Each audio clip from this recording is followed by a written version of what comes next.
Gustavo হেনরিকে এই মুহূর্তে east বেঙ্গলে কান পাতলেই কিন্তু এই নামটা ঘোরাফেরা করছে।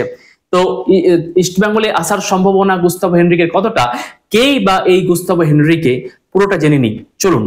তো গুস্তাভো হেনরিকে একজন ব্রাজিলিয়ান ফুটবলার এবং তিনি এই মুহূর্তে ইরাকের স্টার্স লিগে খেলছেন। 31 ম্যাচে 16টা গোল করার পর তিনি কিন্তু নজর কাড়া পারফরমেন্স করেছেন। ইস্ট বেঙ্গল তাকে নেওয়ার ব্যাপারে আশাবাদী। প্রায় 70% কিন্তু পসিবিলিটি রয়েছে যে তিনি ইস্ট বেঙ্গলে আসতে চলেছেন। তো দেখার বিষয় শেষ পর্যন্ত ইস্ট বেঙ্গলের জালে তিনি ধরা দেন কেন।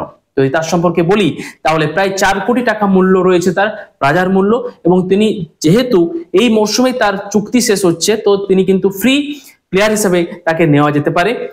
ইস্ট বেঙ্গল এই বিষয়ে অস্কার ব্রুজনের দিকে তাকিয়ে আছেন। তিনি যদি সম্মতি দেন তাহলে ইস্ট বেঙ্গল কিন্তু পূর্ণ শক্তি নিয়ে তাকে ঝাঁপাবে, নেওয়ার ব্যাপারে ঝাঁপাবে। শুধু বিদেশি ফুটবলার নয়, দেশীয় ফুটবলারের ব্যাপারেও কিন্তু ইস্ট বেঙ্গল এবার ভালো দল গড়ার জন্য আশাবাদী। অনেক বিদেশি বায়োডাটা অলরেডি জমা পড়েছে, এই কোচ তাদেরকে বাছাই করে শেষ পর্যন্ত ফাইনালাইজ করার চেষ্টা করছেন। তো দেখার বিষয় শেষ পর্যন্ত কারা ইস্টবেঙ্গলের সই করতে পারে।